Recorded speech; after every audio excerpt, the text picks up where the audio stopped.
Hello, dear students. Welcome into the lecture number 3 on atomic absorption spectroscopy. In previous lecture, we have started the instrumentation and working of the atomic absorption spectrophotometer. Okay, a schematic diagram of atomic absorption spectrophotometer is we have previously seen. This is the schematic diagram that we have already seen, or we have learned the majority of the functions of each and every component of the atomic absorption spectrophotometer. Okay, and we have seen in detail the first component, that is the radiation source, that is hollow cathode lamp. Okay, so in today's lecture we are going to start the second component, that is chopper. Okay, we know the chopper is actually the rotating wheel, right? That will be the rotating wheel. See, the resonance radiations are given by hollow cathode lamp as well as sample atoms in the flame due to thermal excitation. At that time, the phototube responds to radiation from the flame as well as from hollow cathode lamp and will create an interference in absorption measurement. Okay, therefore, to measure intensity of an transmitted radiation, it is essential to eliminate radiation emitted by the flame. This is the function of chopper. What will be the function of chopper? That means the actually radiation source and the flame both are emitting the radiations. Okay, but this chopper will eliminate or remove emitted radiations by flame. Okay, that will be the major function of this chopper. Okay, all of you understood? A chopper is a fitted between the hollow cathode lamp and the flame. Okay, that means in between the radiation source and the flame, the chopper will be fitted in between. Okay, a chopper is a rotating wheel of such a shape that it permits the beam to pass through during one half of its period of rotation. Okay, now during the other half, the beam is reflected and not allowed to pass. Okay, half of beam will be reflected. Okay, it will be circular and which consists of a two holes. Okay, that's why half of the beam will be reflect and half of beam will be passed through that two holes.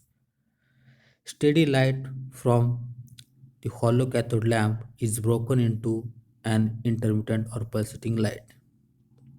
That means whatever steady light will be passed by the hollow cathode lamp, that will be broken into the pulsating light. That means it will be converted into the pulsating light. This gives a pulsating current in the photomultiplier tube. This pulsating current is amplified by an AC electronic amplifier. The radiation emitted by flame produces a steady or direct current in the photomultiplier tube, which is not amplified. Okay, thus the absorption of light is measured without interference from the light emitted by flame. Okay, so this is about the chopper. That will be the second component. We have seen the first component, that is radiation source and Right now we have seen the second component, that is the chopper.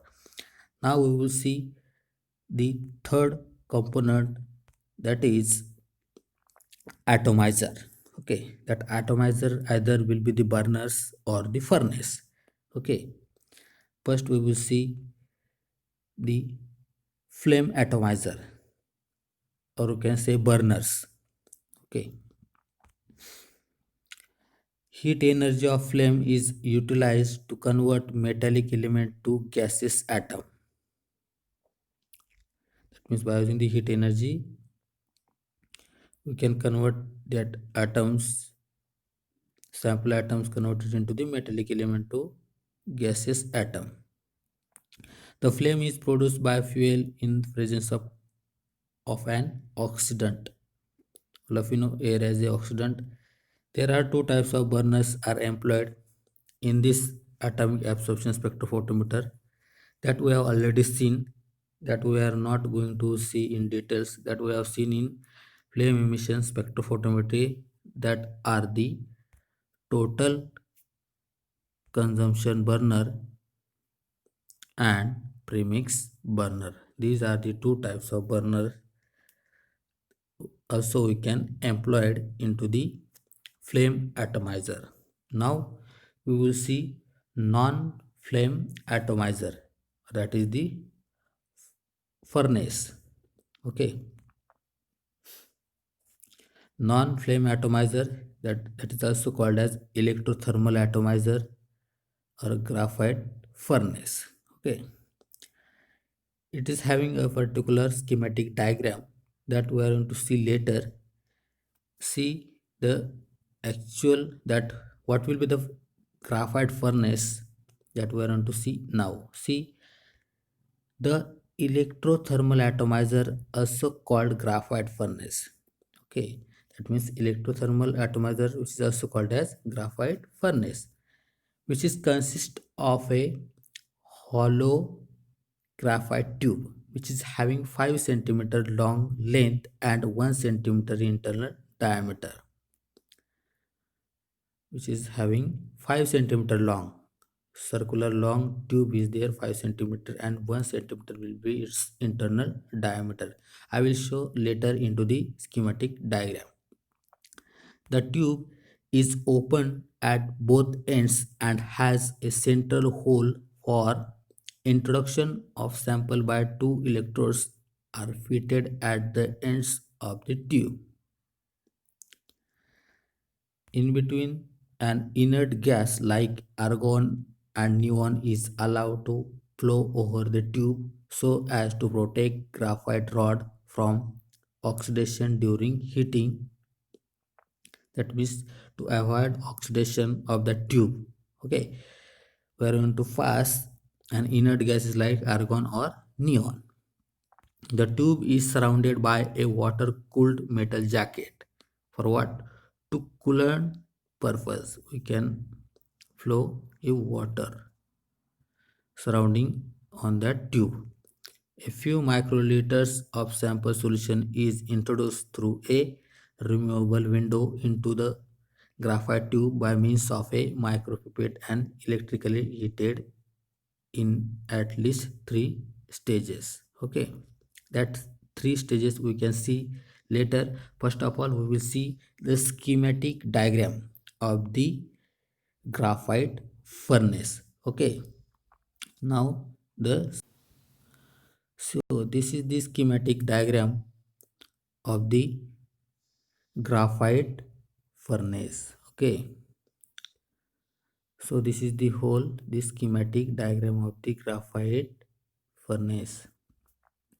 It consists of a, see, here is the gas in, that inert gas is either argon or neon, that will be passed through this pipe into this. This is actually circular tube, that gas will be passing into this area. Okay, this will be the removable window. Okay, by using this window we can introduce this sample, our sample from this into tube. Here is the, from this part water we can fill. This is actually the See, this is, and this will be the water jacket. See this one, and this shaded part will be the water jacket. Okay, what will the main function of that water? For the coolant purpose, we can pass the water inside, sorry, outer tube of the graphite. Okay, so in between this will be the C, this shaded part, this will be the graphite tube. Okay, and this part of side, that will be the insulator, and from this part the electric connection will be supplied to this graphite tube.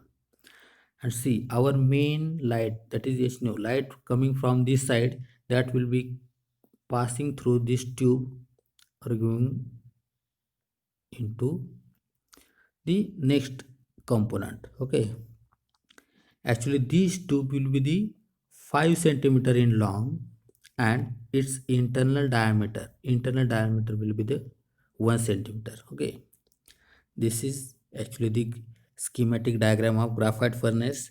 And when we pass the inert gases over this tube, okay, over this tube, for what? To avoid the oxidation of the graphite tube. For that purpose, we are going to pass that inert gases, that is argon or neon. And when we remove this window, from that window we can inject the sample solution with the help of micropipette, okay, into this tube. When we apply the power or potential through this electrical connection, this tube will be heated.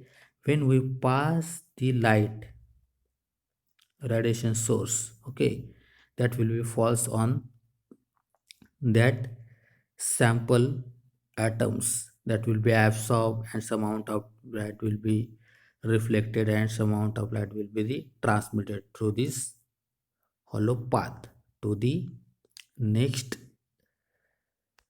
entrance slit and reaches into the monochromator. Okay, this is the schematic diagram of the graphite furnace. Okay, actually the working we have seen.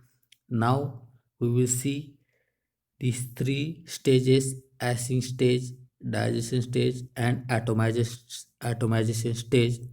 Now, okay, so this is about the diagram of the graphite furnace. Now we will see the first stage. It is the drying stage. Okay, there are actually three stages.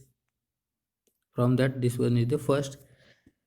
In this drying stage, in the drying stage, solvent is evaporated from the sample by holding the temperature of furnace slightly above the boiling point of the solvent. Okay, that means the furnace temperature will be slightly higher than the boiling point of the solvent. For aqueous solution, furnace temperature is usually adjusted to 383 Kelvin for about 30 seconds. Okay, for only what? The aqueous solution. Now this second stage, that is ashing stage. Suppose when we make the ash of that whole sample material for the analysis, see, in this stage, in ashing stage, the temperature is raised to a value that is sufficient to remove all volatile components of the sample, but not sufficient to vaporize analyte. Okay, so typically the temperature in ashing stage is maintained between 600 Kelvin to 1500 Kelvin for a period of 45 seconds. Okay, into this ashing stage, we can increase the temperature about 600 to 1500 Kelvin for only a period of a 45 seconds. In ashing stage, organic substances are volatilized and the chemical matrix of the sample is destroyed. What will be the purpose of this stage? Organic substances are volatilized, that means that will be converted to the gaseous state and the chemical matrix of the sample is destroyed. That means it will make the ash. Now the atomization stage. In this atomization stage, the temperature is increased to a point at which discrete gaseous atoms of analyte are formed.